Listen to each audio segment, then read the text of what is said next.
Hello, hello. It is Carmen here with Mako, and today we are going to review another glaze profile for our stoneware glaze, Amber Quartz. Amber Quartz is a soft matte glaze that is this warm amber brown color. It breaks really well over texture and can actually pull and showcase a beautiful glossy variation when it's applied very thick or in combination. So here we've got our label showcasing the Cone 6 results on a white stoneware body. We do recommend a firing range from Cone 5 up to Cone 10 with a reasonable consideration for variation in those results, which we will review today. On the side here, we've got our ACMI seal, our dinnerware safe logo here, as well as the lot number for this particular batch. So you'll want to report that to technical if you do need to contact them. If you have an older label or are unsure if this is the most up-to-date dinnerware safe information, we do recommend checking out our website. We showcase color pages for each individual color, and all of the most up-to-date information for any individual color can be found there. And then here we've got our Cone 6 and Cone 10 results, as well as basic application instructions, as well as tips. So please check out our label for more information, as well as our website. We try to put everything, make sure everything's available there for you to investigate for yourself. So first, I'm going to showcase the general application instructions. Using Amber Quartz, I like to just review this to kind of showcase best practices when applying our stoneware glazes. So here I've got a number 4 fan brush. Gonna make sure to dip that really well in the glaze. I almost just like to stir the glaze with the brush, and then that's how I know it's loaded up really well. So I'll glaze this tile just like I have these tiles here, with 1, 2, 3 on the front and then 3 full coats on the back. The main thing we're looking for here is making sure that your glaze brush is not dragging, and that's so it's not dragging with a full pull, not necessarily these small pulls like this. So if you're pulling it across and it's catching on that bisque, then you might want to load up your brush a little bit heavier. So here we've got our first coat. It's drying, but not quite instantaneously. So that's how we know we have a nice thick coat applied there. All right, so our firing results here, we've got Cone 6 results. So here you can see more of that amber color, and as it gets thicker, you build up a lighter kind of beige, sandy beige color with thicker application. This glaze breaks wonderfully over texture. It showcases it really well with all those variation with browns in this product. We've got a nice soft matte finish. And then on the back here, we've just got 3 coats on a flat surface. You can kind of see the variation with the application here, but in general, there's just a little bit of speckling throughout the glaze with this nice kind of beige color with these warm amber undertones. Here we've got it fired to Cone 5.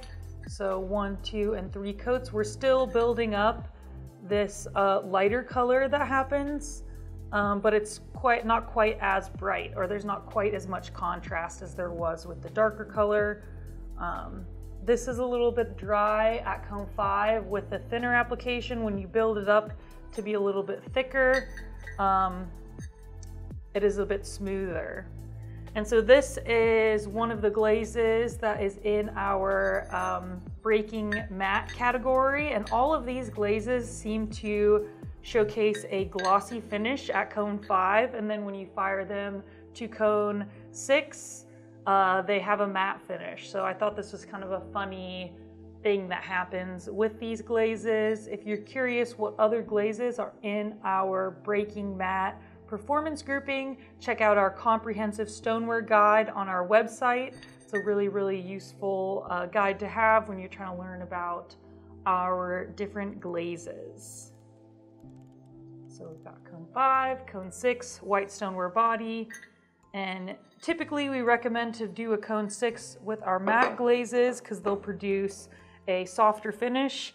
This one with our fired results was glossy at cone 5, but if you do fire to cone 5 and notice that your finish is a bit dry, it could either be because your application is thin, it's reacting with your clay body, or perhaps it would perform better at a cone 6 or even a cone 6 with, a cone 5 with a 10-minute hold, just to increase that heat work a little bit. So here we've got our second coat. The first coat is nice and dry here. Go ahead and brush this on. Oof. And then our second coat on the back. You notice I'm not super tidy with these brush strokes. With our stoneware glazes, or for most of our stoneware glazes, having kind of that variation with your brush strokes and your application thickness can produce some nice variation with your finish. Kind of how this has a little bit of variation here. It's because it wasn't applied super uniformly. All right, so then we'll do our cone 10 results. So at cone 10, this is a cone 10 reduction. This glaze darkens and you get this nice, rich, kind of burnt orange color showcasing itself here. It still breaks great over texture, have a nice matte finish. Oops, that's the wrong one. But you can see here, this does get a lot darker with that cone 10 reduction.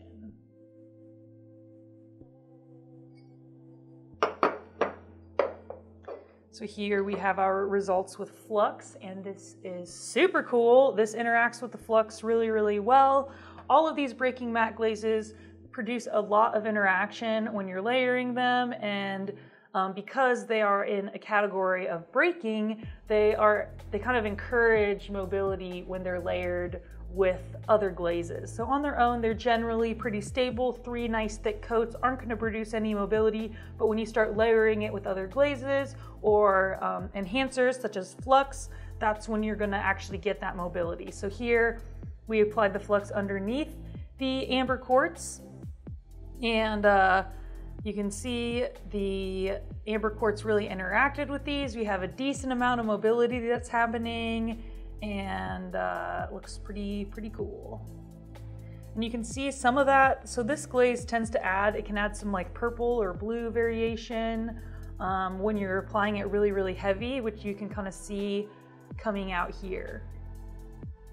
And fun fact, Amber Quartz is the base glaze in Desert Dusk. So when I'm talking about those blues and purples that showcase themselves, if anyone's seen Desert Dusk samples with those blue and purple glossy variation, that's what I'm talking about there. So here we have our flux applied over top of the Amber Quartz. So a little bit less interaction, but still a nice gradient and a decent amount of mobility happening there too. And even some cool buildup of microcrystals on the surface, which is really nice. Then we'll go to our cone 10 results. So the interaction seems to be pretty similar here with the light and dark flux, and it doesn't even produce much more mobility. The primary difference is just going to be with that kind of glaze coming through. The glaze itself is more of a burnt orange than like this amber beige color that we see at the lower temperature.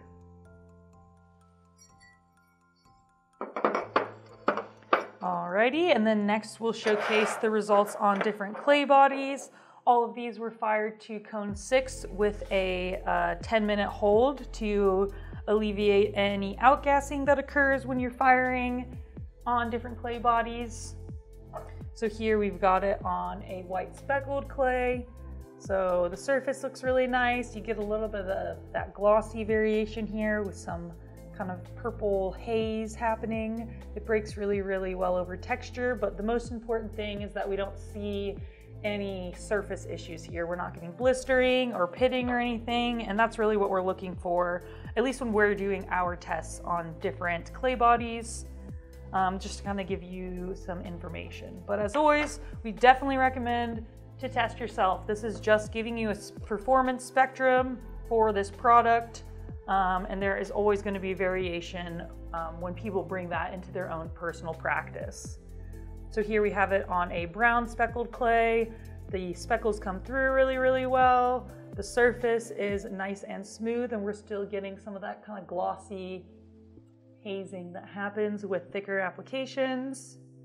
So this looks really great on the speckled brown. And then here we have it on a dark brown clay. So this one here, we have a little bit drier of a surface. I wouldn't say that this is surface issues necessarily. We don't have blistering or anything like that, but it is a bit dry. So this might be something that you want to use on the outside of something else, or if you're layering it with a glossier glaze in combination, that could work okay. But on its own, this isn't really a surface that I would want to be eating off of just because it's a little bit dry.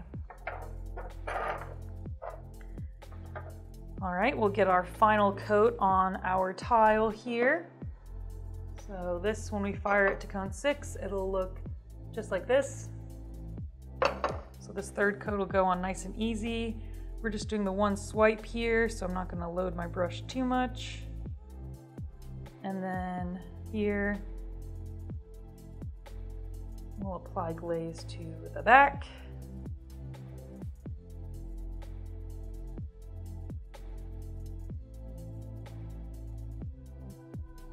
All right, oops, got a little bit of drip action there. There we go, we've got 3 coats on the front and the back.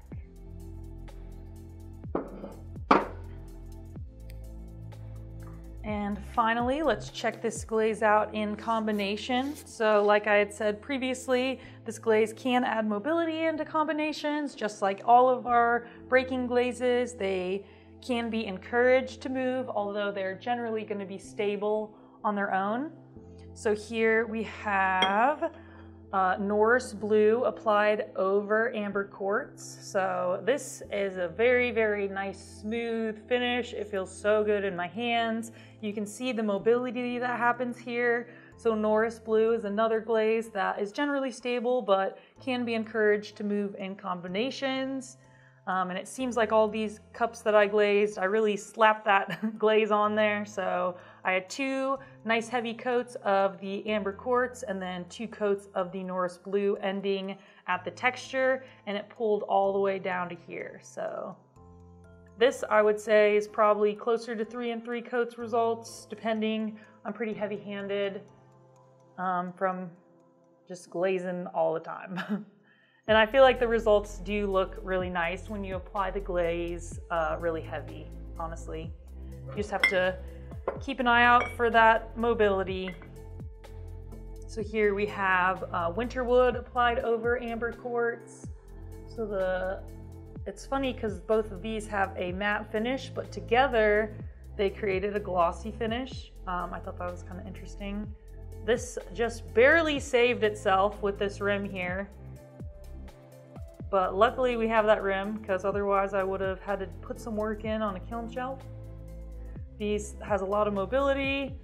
Got this nice micro crystals. This is a really beautiful, beautiful combination here. So again, Winterwood over Amber Quartz.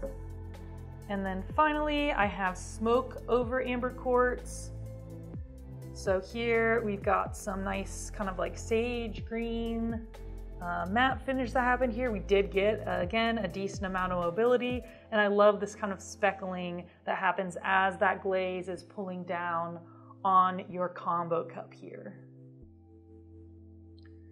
So if you like these, definitely check them out on our website. We have a full glaze combo gallery with the pairs of these at cone 10 reduction. We also have a full spectrum of low fire combinations in there too. It's totally searchable, so check it out. Search what glazes you carry, and then hopefully you can find some inspiration there. Other than that, that is all that I have for you guys today. So please leave questions and concerns in the comments so that we can be in communication. with you guys, and as always, make it Mako.